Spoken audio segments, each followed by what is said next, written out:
Usa ka cafe nga gitukod sulod sa usa ka langob sa Davao City gisirad-an sa otoridad. Atol sa operasyon, arestado ang manager apan wa pa mailhan sa otoridad kung kinsa ang tag-iya niini. Ano ang report ni Jandy Esteban. Gisulod sa mga personahe sa National Bureau of Investigation Region 11, kuyog ang Department of Environment and Natural Resources Region 11. Kining usa ka cafe sa usa ka inland resort sa Purok 11, Sitio Langob, Barangay Bagarihan, Marilog District sa Davao City adlong Sabado. Pinasikad kini sa usa ka search warrant human makitaan og probable cause nga duna kini kalapasan sa Republic Act 9072 o ang National Caves and Cave Resources Management and Protection Act. Ang maong cafe gitukod sa usa ka langob nga matud pa hinungdan nga naguba ang natural nga itsura sa langob. To believe that a violation of Republic Act number 9072 has been committed. After ko mag-duty dito, gi-start naman na kaagad. So, gi-manage ko lang yung mga tao. And then regarding sa cave, yung may-ari lang yung may kailangan kasagot na. Giaresto ang manager apan wa pa mailhi ang tag-iya sa mismong cafe.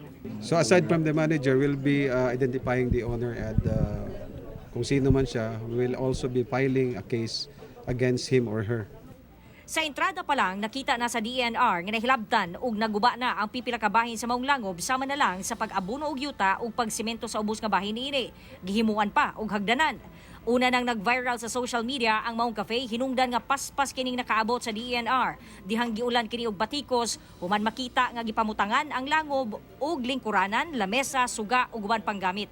Nakumpiska sa otoridad ang maong mga gamit hasta mga naputol nga stalagmites ug stalactites. Integrity sa cave was already murag nawala na gyud siya. Ma-considered nato ni siya as a criminal under criminal case gyud ni unya sa as discussed earlier natay mga penalties that would run from 6 to 8 years and katong ilahang mahimong violation mo danyos pod og around 500 to 1 million na.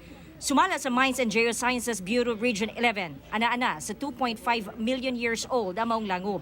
Giingong mulungtad pa og milyon ka tuig una ma-rehabilitate ang mga nagubang bahin niini. Kani siyang limestone formation might probably be 2.5 million years old na. Mas tigo lang ni siya kaysa sa kaning mga limestone nga makita nato sa Samal. Nasayran sab nga ang mga dokumento sa mismong resort gi-issue sa Arakan, North Cotabato. Butang nga gikatingad-an sa DENR 11. Sanglit sakop ang maong lugar sa Davao City.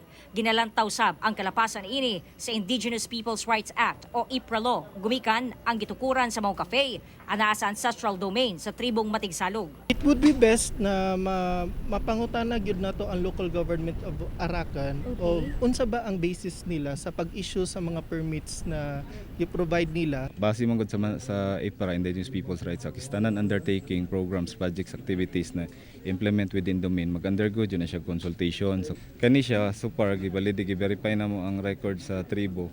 Wala dyan siya dokumento coming from the tribe na, for example, contract abuse of crop.